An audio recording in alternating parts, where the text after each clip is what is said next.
Salut tout le monde! Aujourd'hui, ce mannequin professionnel vous présente les vêtements Scott. Les nouveaux vêtements pour moto-aventure. Pour moto de route aussi. J'ai vendu mon kit KTM Terra qui héritait pas mal trop maritime avec son abus de orange sur le manteau puis le pantalon. Mais surtout aussi parce qu'il n'y avait pas de poche sur le pantalon. J'avais eu un coup de cœur sur le confort, sur les trappes d'air, mais l'absence de poche sur le pantalon, puis l'orange qui m'agressait, j'ai finalement décidé de le vendre. Mais là, avec le nouveau kit Scott, avec les couleurs, elles ne sont pas attachées à une marque en particulier. Donc, je peux porter ce kit-là avec n'importe quelle marque, n'importe quelle moto, de n'importe quelle couleur, puis ça ne me dérangera pas. En tout cas, pour l'instant. Mais là, je vous le présente en détail. Des poches, c'est important. Puis la Scott en est bien garnie.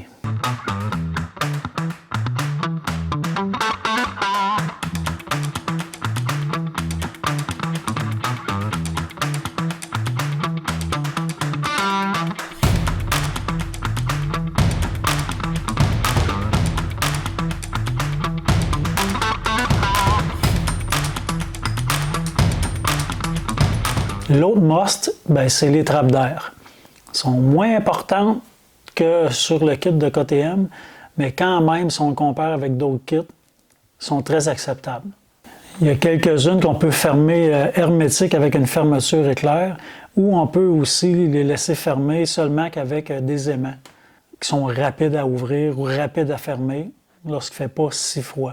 La circulation d'air est bonne, puis surtout quand on fait de la moto-aventure, à l'occasion, il fait très chaud. Ça n'en prend. Un sourire. C'est un 2 dans 1 avec la doublure intérieure. Il n'est pas si épaisse, mais relativement chaude. Puis le manteau il est assez coupe-vent, puis imperméable. J'ai roulé jusqu'à du -3. C'était frisquet.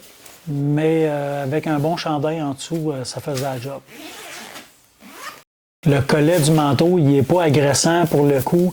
Il est extensible puis il est muni d'un tissu très doux, là, vraiment agréable. Ça me gosse pas en bon québécois.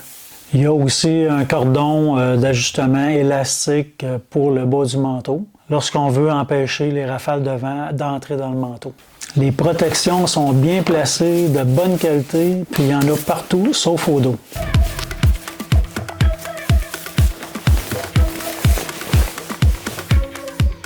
Ce fameux zipper-là, cette fermeture éclair-là, est-ce qu'il y a quelqu'un qui s'en sert vraiment?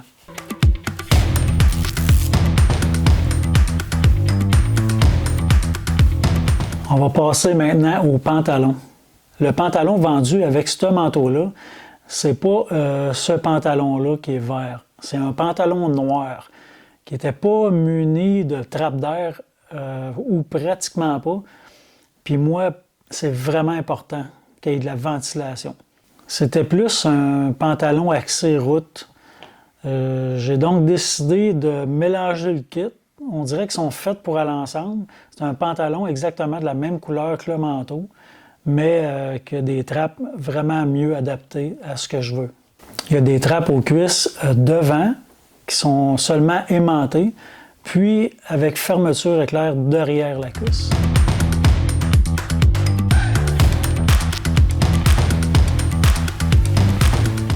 Le pantalon est muni de poches, ce qui est normal. KTM n'avait pas compris ça.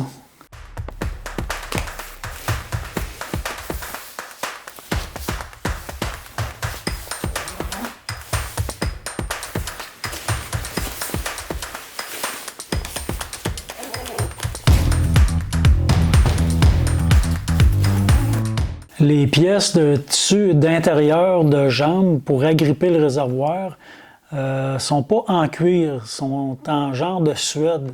Peut-être moins agressif pour la peinture du réservoir. Reste à savoir si c'est assez efficace en moto-aventure pour tenir la moto entre les jambes. Je conduis très souvent debout avec la KTM, mais je conduis debout aussi à l'occasion avec la K16. La position debout avec la cossaise est vraiment parfaite. L'absence de souplesse dans mon corps fait que j'ai besoin de me dégourdir à l'occasion. Je vais porter le pantalon seulement quand je vais faire vraiment de la moto-aventure, du chemin de terre, un peu de sentier.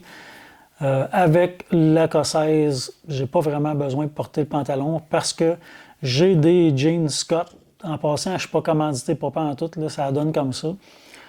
J'ai des jeans Scott avec des protections aux genoux et du Kevlar sur les cuisses, sur les fesses. Fait que ça fait mon look que j'aime, puis je suis quand même protégé.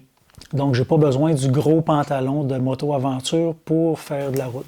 L'attache à la ceinture est vraiment résistante. C'est un acier très solide, ça lâche pas. Par contre, le snap, l'attache à côté, le bouton poussoir, lui, aussitôt que je me penche un peu, le snap il lâche. Peut-être que mon ventre commence à être un peu trop gros, mais j'ai fait remplacer cette attache-là par 2 snaps plus résistants. Puis là, ben, je peux me pencher pour mettre mes bottes sans que les snaps lâchent. Puis faites-moi pas de mauvais commentaires. Manon, elle a dit que j'aurais pu juste maigrir. Il y a à quelques endroits sur le manteau et même sur le pantalon, il y a des pièces réfléchissantes. Aussi, il y a l'ouverture du bas de pantalon qui laisse passer les grosses bottes de moto-aventure, mais c'est une ouverture partielle. Il y a une membrane mèche qui laisse passer l'air.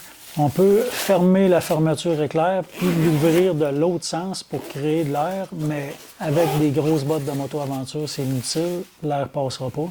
Mais si vous portez des plus petites chaussures, bien, vous allez avoir encore de la ventilation aux jambes.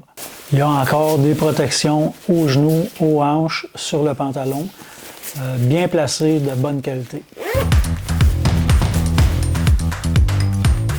Il y a aussi des ajustements à la taille de type bottes de ski assez résistantes. Puis on peut enlever la doublure qui sert un peu de coupe-vent pour l'été quand il fait chaud. Puis mettre ça au printemps et à l'automne lorsqu'il fait plus froid. Puis il y a encore la fameuse fermeture éclair. Y a-t-il quelqu'un qui se sert de ça?